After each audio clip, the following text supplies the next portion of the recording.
Assalamualaikum warahmatullahi wabarakatuh. Berjumpa lagi dengan saya Tri Yulianti, calon guru penggerak angkatan 11 SMP Negeri 5 Tulang Bawang Barat, Kabupaten Tulang Bawang Barat. Kali ini saya ditemani oleh Ibu Melia Sari. Beliau adalah guru IPA di SMP Negeri 5 Tulang Bawang Barat. Assalamualaikum Ibu. Waalaikumsalam warahmatullahi wabarakatuh. Bagaimana kabarnya Bu? Alhamdulillah sehat. Alhamdulillah, kita akan melakukan percakapan pra-observasi. Nanti saya akan mengamati jalannya pembelajaran Ibu di dalam kelas atau sebelum saya melakukan proses supervisi kelas. Adapun tujuan dilakukan supervisi untuk mengetahui dan mengevaluasi jalannya proses pembelajaran yang Ibu lakukan dan kenapa hari ini kita melakukan percakapan pra-observasi sebagai persiapan awal sebelum nanti Ibu melakukan pembelajaran agar lebih siap dan percaya diri sehingga memberikan pembelajaran yang baik bagi murid. Begitu ya Bu ya? Ya. Ada beberapa pertanyaan yang akan saya sampaikan kepada Ibu. Yang terkait dengan tujuan pembelajaran, kira-kira tujuan pembelajaran apa yang akan Ibu capai?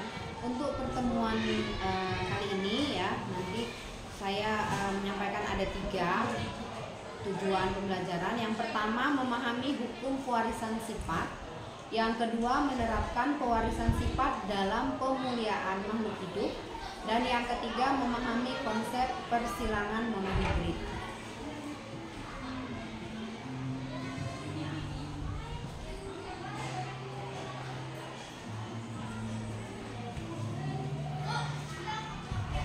Baik, jadi ada 3 tujuan pembelajaran yang ingin Ibu capai, yaitu 1.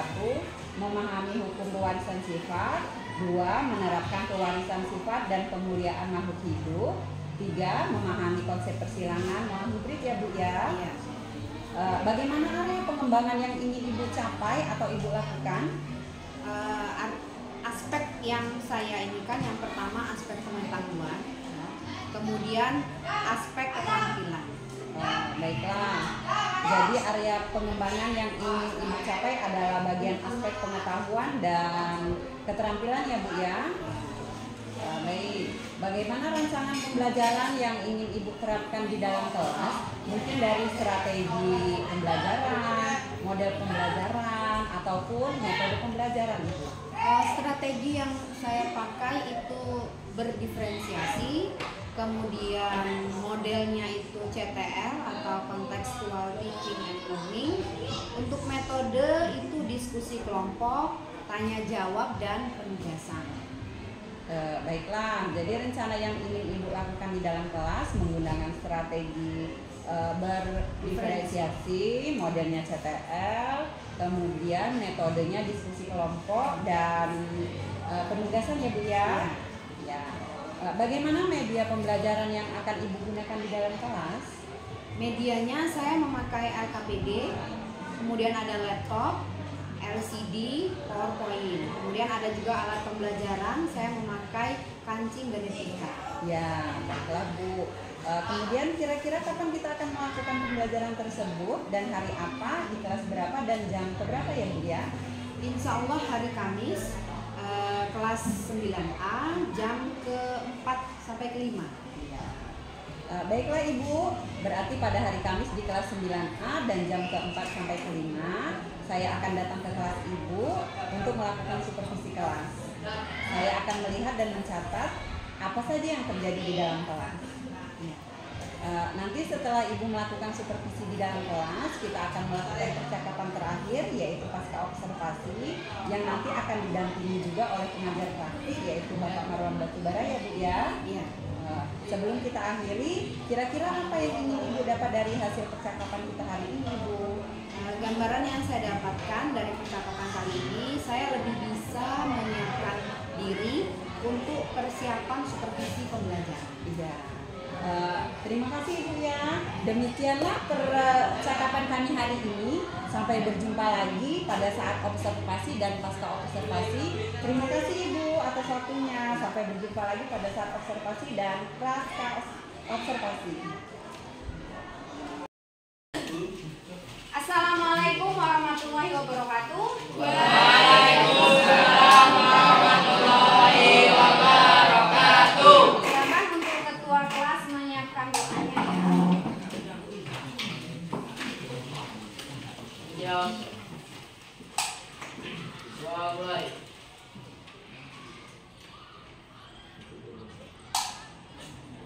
Waalaikumsalam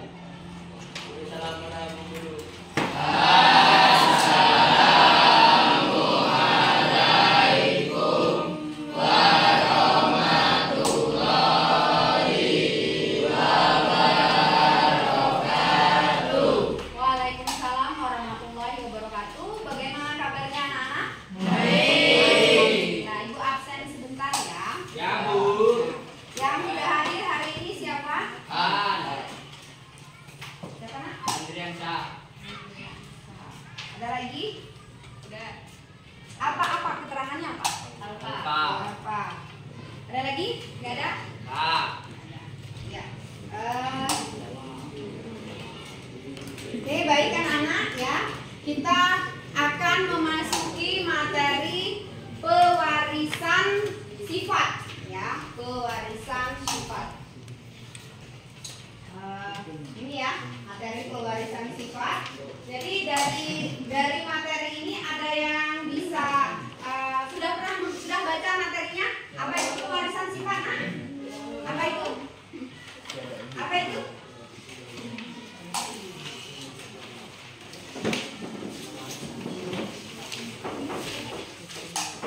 Ya, Ibu ini kan ya sampaikan ada 3 tujuan materi pewarisan sifat. Yang pertama untuk memahami mekanisme pewarisan sifat. Kemudian yang kedua untuk mengetahui apa saja perbedaan monohibrid, persilangan monohibrid dan dihibrid. Kemudian yang ketiga untuk memahami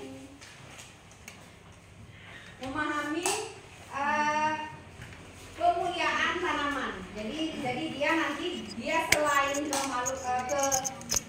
manusia, ke tumbuhan juga ke hewan. Jadi pemuliaan makhluk hidup ya. Itu tujuan pembelajaran. Kemudian setelah tujuan pembelajaran ya, Ibu lanjutkan. Jadi di sini dibahas akan adanya persilangan dengan 1 sifat beda dan 2 sifat beda. Ya. Selanjutnya, nah di sini coba kalian baca dulu bahwasanya kita itu jika mengamati bahwasanya kita memiliki persamaan baik bentuk, baik sikap dari kedua orang tua. Ya, kedua orang tua. Apakah sikap termasuk diwariskan? Masuk tidak? Masuk. Misalnya kayak mana? Sikapnya seperti apa? Ya, emosionalnya misalnya. Kemudian ada lagi? Kayak mana? Apa Novel? Kesopanannya boleh. Apakah hanya itu saja? Banyak apa misalnya? Pemalu. Jadi sikap itu bukan berarti sikap perilaku yang seperti apa, tapi juga termasuk tinggi badan, ya, termasuk apa lagi? Jenis rambut, ya. Kemudian, nah, di sini kalian mirip ibu apa ayah? Apa mirip tetangga? Jangan sampai ya. Atau mirip kakek neneknya? Ada nggak yang ternyata saya tuh mirip sama kakek saya, sama nenek saya? Ada? Tuh. Ada yang ada? Ada juga yang seperti itu ya. Kemudian, nah, siapakah di antara saudaramu yang mirip dengan ibumu? Ada yang pernah memperhatikan atau mengingat? Misalnya siapa? Boleh tunjuk tangan? Boleh? Siapa? Bibi saya. Siapa nak? Bibi kok. Ya, mirip dengan siapa? Ibu. Ya itu kakak beradik ya? Kakak beradik. Terus siapa lagi? Misalnya adik kakak atau siapa? Siapa? Ada lagi? Nggak ada? Oke. Kita lanjut ya. Nah, sifat siapakah yang menurun padamu? Ayo, sifat siapa? Coba. Nah, Surya. Sifatnya siapa? Lebih mirip siapa, ibu apa ayah? Abang. Ibu. Oke, boleh. Ya, siapa nih? Dian. Ya, mirip siapa? Ibu apa ayah? Ayah. Dia dari mana? Dari mana? Kira-kira yang menurut pengamatanmu? Kira-kira? Lah, dari bentuk badan. Kenapa? Pendek atau tinggi atau bagaimana maksudnya? Agak tinggi ya, itu ya. Nah, kemudian ini jadi kita itu ya, bahwasanya kita itu mendapatkan warisan dari kedua orang tua. Bahasnya pakai ilmu namanya genetika. Surya, apa namanya dibahas? Genetika. Kemudian di dalam genetika ada kromosom, ada gen. Setelah itu ya, coba dibaca dahulu sebentar, nggak apa-apa. Baca dahulu ya. Sudah? Jadi gen itulah yang membawa sikap kita. Misalnya bentuk rambut, ada yang rambutnya apa? Keriting, ada yang rambutnya lurus, bahkan ada yang nggak ada rambut. Ya ada juga yang kebotakan, juga dia menurun dari kedua orang tua.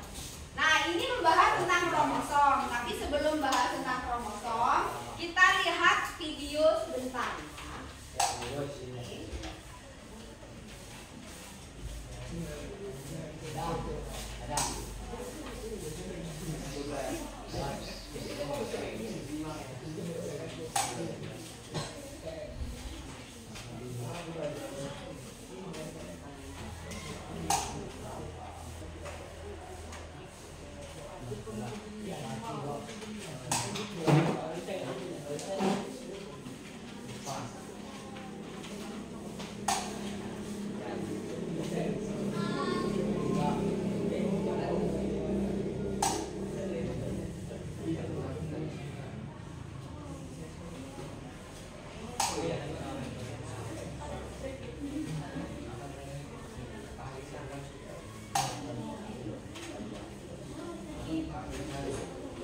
Kita sudah mengenal istilah-istilah dalam ilmu genetika. Nah, sekarang kita pelajari yuk tentang persilangan monohibrid. Apa ya persilangan monohibrid itu dan bentuk persilangannya seperti apa? Saksikan materi selengkapnya di video ini.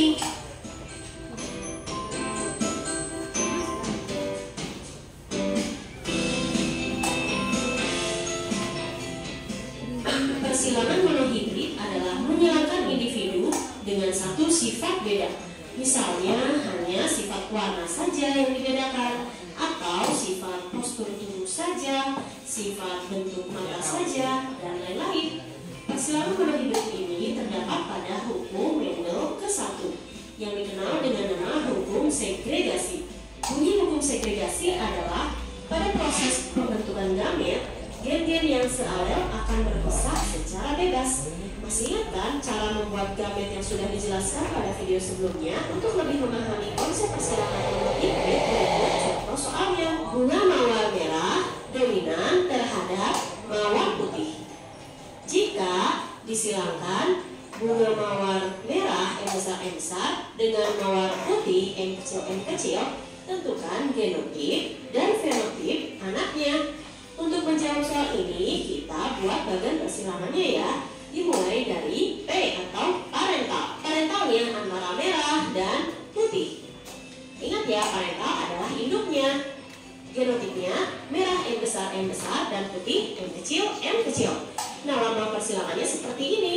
Selanjutnya kita buat gamet. Nah, karena gamet yang berasal dari genotip yang homozigot, maka kita cukup tulis satu saja.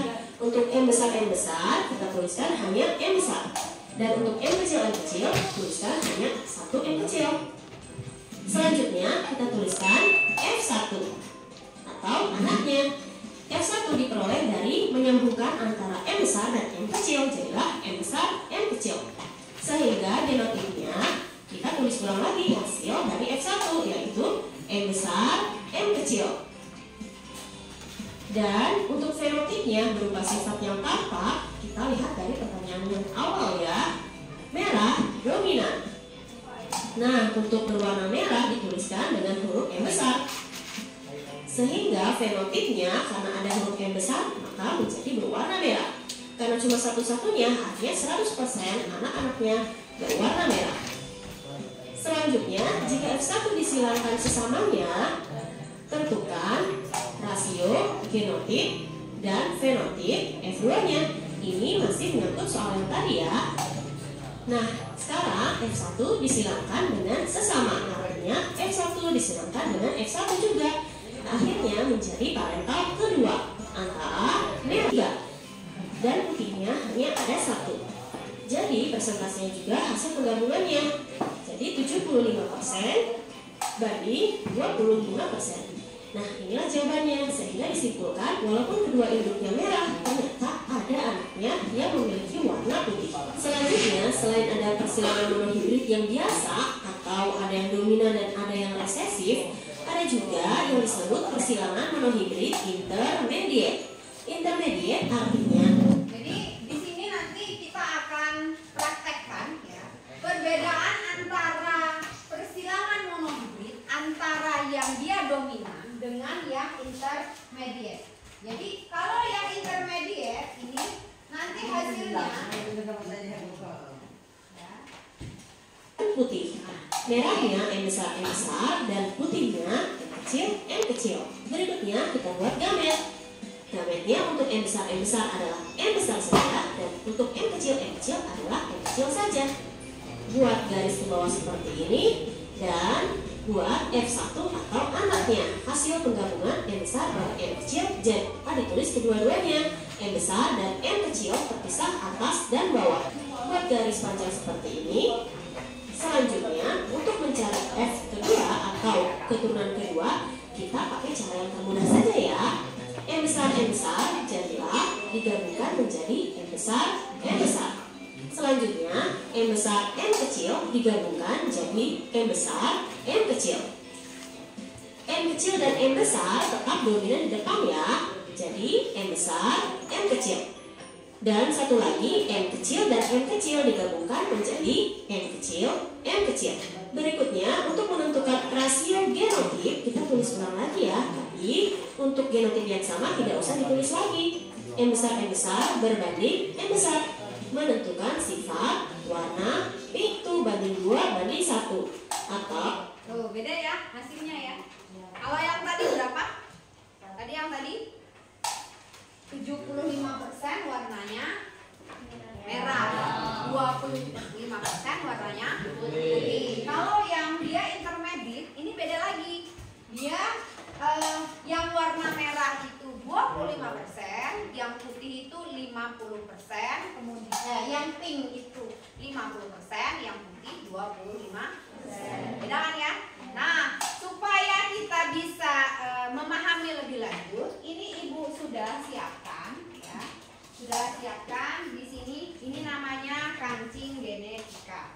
Ya, Ibu akan bagikan kalian satu-satu. Kemudian di sini setelah Ibu bagikan ya, Ibu akan minta kalian untuk bisa mempraktekkan persilangannya. Di sini ada langkah-langkahnya ya, yaitu yang pertama letakkan kancing. Di sini ada kancing merah dan kancing putih, tapi kalian bebas karena ini ada 5 warna. Silakan kalian pilih 2 warna yang paling kalian sukai. Jelas? Kemudian setelah itu dengarkan dahulu ya. Kemudian setelah itu dimasukkan ke dalam beker gelas. Beker gelas bisa, mangkok plastik juga bisa, atau enggak pakai kertas yang ada di depan itu juga bisa dipisah gitu aja. Kemudian setelah itu secara dengan mata tertutup diambil satu-satu. Diambil satu-satu. Gimana caranya? Masih bingung? Bingung nggak? Ini ya. Misalnya ini ya. Ini dibelah dulu. Belah dulu ya. Belah dulu. Nah, sudah dibelah ini. Kemudian nanti ditaruh, misalnya di sini saja nggak apa-apa. Nih, dikeluarkan. Warnanya misalnya putih ya. Putih ini ada 12 biji itu berarti dia dipisah ya. 12 biji ini kan ada 2 ya. Ada 2, taruh ini. Kemudian sampai 12. Sampai jumlahnya 12. Kemudian yang merah itu juga ini dipisah dulu ya. Dipisah dulu gini sampai jumlahnya ada 12. Setelah itu diambil ya. 2 ini diambil secara bersama-sama.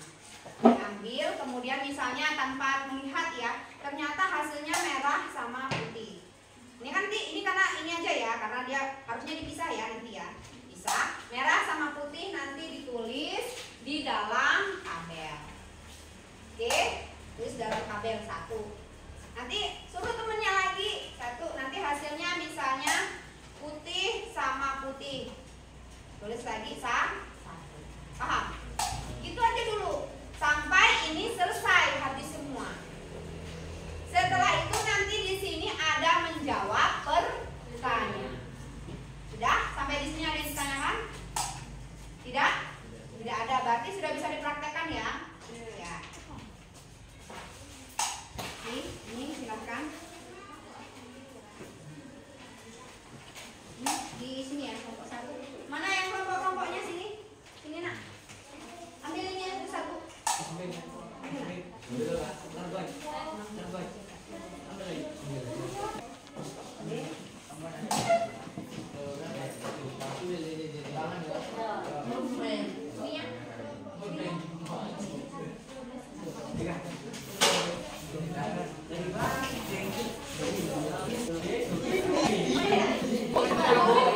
Jangan buat mainan.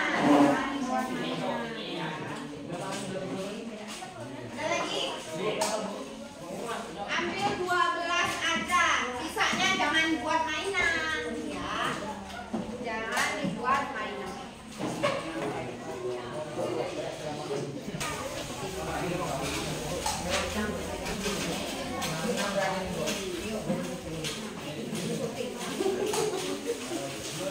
Wah, jangan di-record. Siapa? 6, 8. Nah. Sudah? Ya boleh hitam sama putih. Nanti diganti ya ininya. Diganti warnanya apa ya?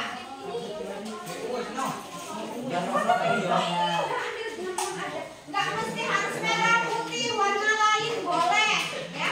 Sesukanya kalian warnanya.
perbandingan fenotip. Kuning banding hijau muda banding hijau. 1 banding 2 banding 1. Jadi hasilnya berapa lah? 1 banding 2 banding 1. Itu yang intermediate atau yang apa? Yang dominan apa dominan intermediate? Dominan intermediate. Ya, ditulis di situ Pak Kopra ya. Ya. Dari kelompok lain jika ada yang mau bertanya mungkin hasilnya berbeda atau bagaimana boleh silahkan dipersilahkan. Ada? Yang tadi yang dominan tadi hasilnya apa tadi? Ada yang dapat hasilnya berapa di situ? Ayana berapa? Berapa hasilnya? Berapa nah hasilnya? 7 10 dan 7. Kemudian hasilnya 3 banding 1. Jadi berarti berbeda ya nak ya antara dia dominan saja dengan dominan intermediate ya. Sampai di sini ada yang mau ditanyakan atau ada yang belum paham? Ada? Ada? Sudah? Kalau sudah paham semua boleh dikembalikan ini.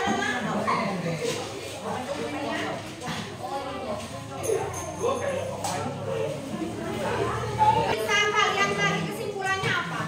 Bahwa yang namanya persilangan atau pewarisan sifat itu yang seperti apa? Nah? Apa?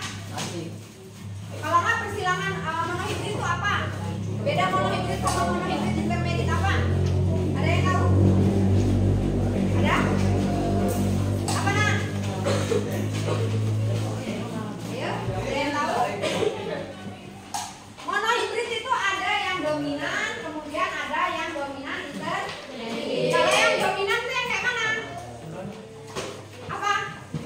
Dominan adalah jika sikap tersebut muncul, maka apa? Maka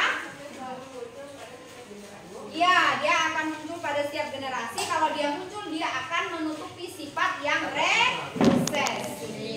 Ya. Kalau dia dominannya tinggi, kemudian ketemu sama rendah, hasilnya anaknya tetap tinggi.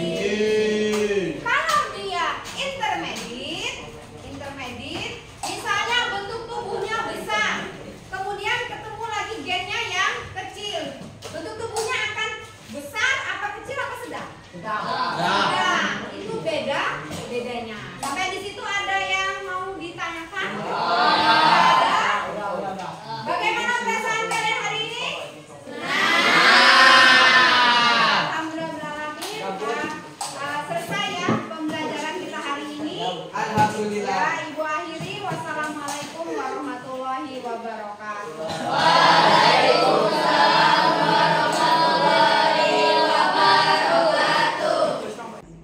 Assalamualaikum warahmatullahi wabarakatuh. Waalaikumsalam.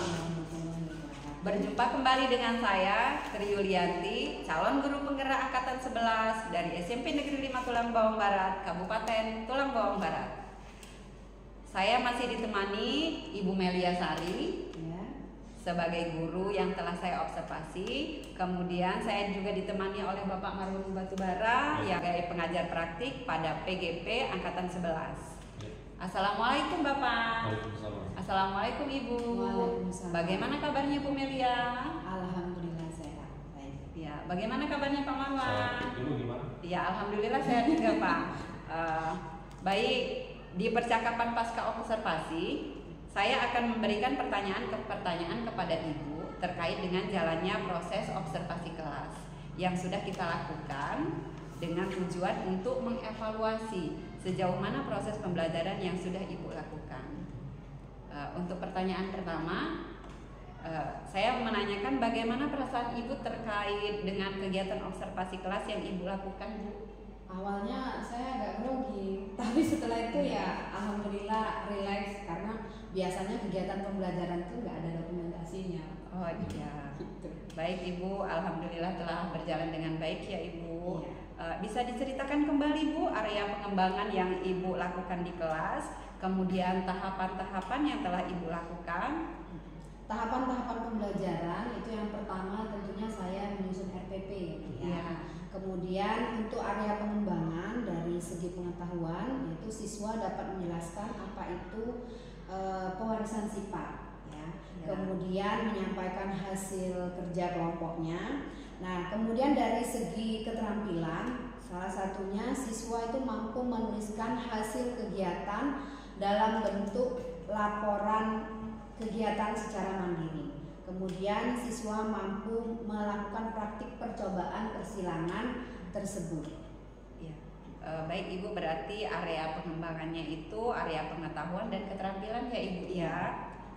Sejauh mana area pengembangannya berhasil menurut Ibu? Alhamdulillah sejauh ini sudah berjalan cukup baik ya.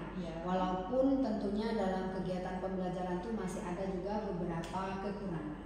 Ya.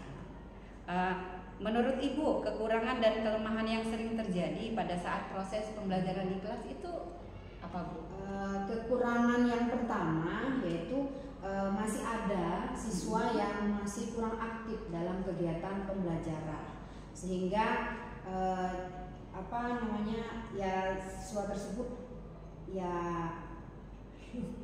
Kemudian kedua, saya lupa menutup kegiatan pembelajaran dengan doa. Mungkin sudah tua.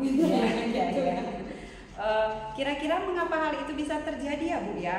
Mengapa siswa tidak aktif atau tidak ingin bekerja sama dengan kelompoknya, itu kira-kira bagaimana ya Bu?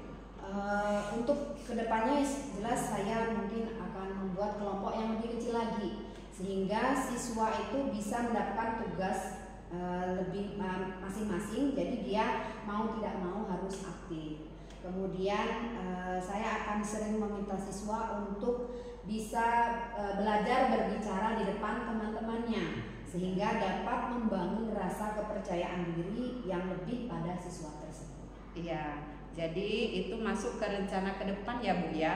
Ibu akan menyesuaikan dengan kenyamanan mereka menggunakan gaya belajar mereka masing-masing. Ada yang menggunakan gaya belajar visual, auditori, kinestetik. Mudah-mudahan yang Ibu rencanakan kedepannya dapat terrealisasi dan memberikan proses pembelajaran yang lebih baik lagi ya Bu dibandingkan dengan apa yang kemarin sudah Ibu lakukan. Ya, insya Allah. Ya. Kemudian kira-kira kapan Ibu akan melakukan perubahan dengan rencana yang Ibu ungkapkan tadi? Insya Allah pada pertemuan selanjutnya atau enggak nanti kalau pelaksanaan materi yang bab selanjutnya. Oke, baik Ibu, terima kasih atas jawabannya. Mudah-mudahan yang direncanakan cepat terrealisasi. Selanjutnya saya akan berikan kesempatan ke Bapak Marwan Batubara sebagai pengajar praktik untuk memberikan umpan balik atau tanggapan pasca observasi atau pada saat observasi kelas. Silakan Bapak. Baik, terima kasih kepada Bu Triyanti dan Bu Melia. Iya, Bu Melia Sari yang telah melakukan serangkaian kegiatan mulai dari pra-observasi, kemudian observasi di kelas oleh Putri, dan terakhir hari ini adalah diskusi pasca mengenai kegiatan yang tadi sudah dipanjang lebar dijelaskan oleh Putri, yang tadi sudah disampaikan juga sih. Mulai pertama pengalaman pertamanya di observasi yang pada sebelumnya pengalaman kan itu belum pernah dihadiri langsung ya. Iya. Nah, ini harus yang baru ya, tapi wajar sih kalau seandainya merasa gugup itu wajar. Walaupun kita sudah pengalaman juga, tapi kalau kita diskusi dengan rekan sejawat yang walaupun sudah kenal tetap lagi. Iya. Kemudian yang kedua tadi ada beberapa permasalahan yang sudah diungkapkan langsung ya, mulai dari nama yang aktif, kemudian dari lupa menutup kegiatan ya. Dan karena kalau lupa menutup kegiatan sebenarnya sih bukan juga karena kelalaian ya, bisa juga karena bisa juga disebabkan kita terlalu asik, tiba-tiba udah bunyi habis akhirnya. Jadi kalau saran Putri untuk coachingnya itu sudah bagus karena tadi sudah muncul sih. Jadi dari Bu Melia sudah menyampaikan sendiri dengan bahwa oh ini kekurangan saya. Kemudian juga sudah menyampaikan rencana ke depannya bagaimana dengan runtut, dan tinggal memang kalau untuk teknik coaching ini untuk supervisi itu masih banyak asing, karena yang sudah terjadi adalah ketika monitoring atau pengawasan biasanya kan dilakukan oleh pengawas atau kepala sekolah. Iya. Itu kan hanya di observasi saja, Iya. perasaan paskanya nggak ada. Iya. Dan juga lebih itu pengawas yang dominan ngasih catatan, oh ibu kurangnya Iya, ini benar Pak, benar.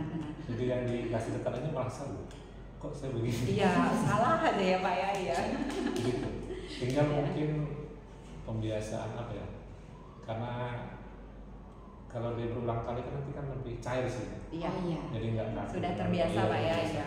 Karena kan poin intinya itu di bagaimana si coach ini atau rekan kita ini mampu menilai diri sendiri, Iya. dan juga dia mampu menemukan, oh kalau saya kurang begini saya harus begini. Iya. Jadi ibu sebagai observer tuh tidak langsung, oh ibu tadi salahnya ini. Iya. Iya Pak. Tuh sudah Anda bagus, tinggal latihan. Iya. Latihan ya dibudayakan aja sih. Jadi dengan sekolah nanti bicarakan dengan kepala sekolah, ini loh teknik untuk supervisi sebenarnya seperti ini. Memang dia agak repot karena kalau dia pengawas ya dia harus hadir di Iya. 3 kali. Iya. Pra, observasi dan pasca ya Pak. Tapi kalau untuk yang dari intern sekolah kan kayaknya tidak sih, atau Ya. kepala sekolah atau kurikulum bisa pakai. Jadi yang diobservasi juga kan merasa tidak dijustifikasi. Iya. Karena dia sendiri ya. Iya. Mungkin itu Bu untuk ini apa namanya tambahannya. Iya. Jadi kuncinya tetap latihan terus menerus sih kalau untuk aplikasi. Iya. Dan untuk pembelajaran sih kalau yang udah cerita di dunia, permasalahan di semua kayak semua mapel itu sama. Iya. Pasti ada aja siswa yang nggak aktif. Iya. Tinggal kita mau mengidentifikasi nggak, kalau sudah dapat kita mau mengatasinya nggak gitu. Iya Pak. Itu aja Bu, terima kasih. Iya. Baik Bapak, terima kasih banyak atas umpan baliknya dan tanggapannya terkait pasca observasi pada hari ini. Akhirnya rangkaian kegiatan supervisi akademik mulai dari pra observasi, observasi dan pasca observasi pada hari ini selesai. Saya ucapkan terima kasih kepada Ibu Melia Sari dan Bapak Marwan Batubara. Sama-sama. Mudah-mudahan kedepannya kita akan lebih baik lagi. Baiklah, terima kasih. Saya akhiri. Wassalamualaikum warahmatullahi wabarakatuh. Waalaikumsalam. Terima kasih.